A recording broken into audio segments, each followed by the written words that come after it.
Hello, my name is Matt Russell. This is my discussion post for MIS607 Unit 2 regarding how a software development approach such as Agile or Waterfall impacts project outcomes based on a brief literature review. So to dive right in, the first article I'm going to go over is the Lavari and Heisman article, The Relationship Between Organizational Culture and the Deployment Development Methodologies. This article seemed to me to find a lot of kind of conflicting information. It found on one hand that developers at hierarchical organizations report higher SDM deployment, but then managers report the opposite.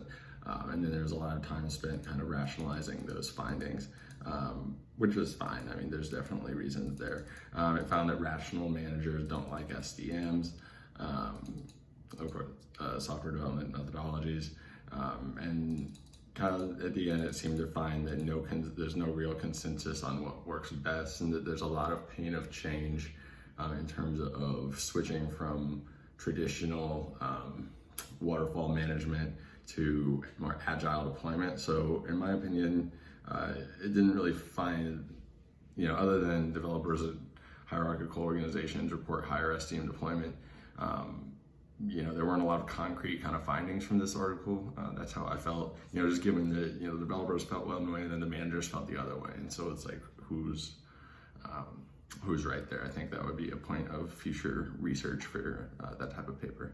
The next article I want to talk about is The Fit of Development Methodologies in Software Projects by Rajagopalan, Saji, and Sugumaran. Apologies if I get those names wrong. That paper really looked at analyzing software project outcomes based on three environment variables: project complexity, project criticality, and requirement volatility. It did find that for critical projects, use of agile methodologies is favored in terms of impacting or creating a positive project outcome. It mentioned that with agile, large systems with lots of dependencies can be difficult, and they should really be defined up front, because kind of as you're moving through the agile process, it can be difficult if you need to add a completely new type of developer, or a certain developer on the team has to learn a completely new development language because they didn't know there was a certain dependency. That can be really time consuming, and so that's why Waterfall can really help with some of the kind of big projects. The article went on to say that for large, mission-critical, complex projects, it's preferable to take moderate approach and follow hybrid methodologies during every phase of development. So a hybrid methodology, I would kind of what that means is just certain aspects of Waterfall, certain aspects of Agile. I went on to read another article about, the contribution of Scrum in managing successful software development projects. And it found that certain elements of Scrum can really help. And Scrum is, of course, kind of one of the branches of Agile development.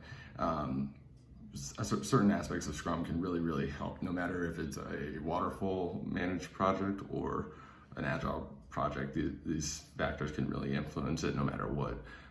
Those success factors are using visual management, and that means essentially, like a visual backlog can really just help people actually visualize where they're at, where the project's at, make sure that it all flows and makes sense, and that they have time to work on it, that they know what's going on.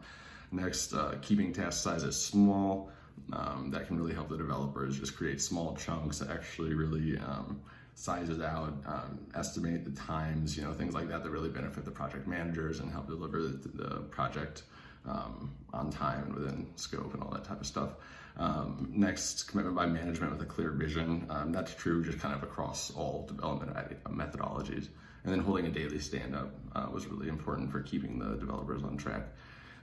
So in general, it sounds like Agile is really good for kind of small projects where there's rotating, or where there's lots of different variables that could change.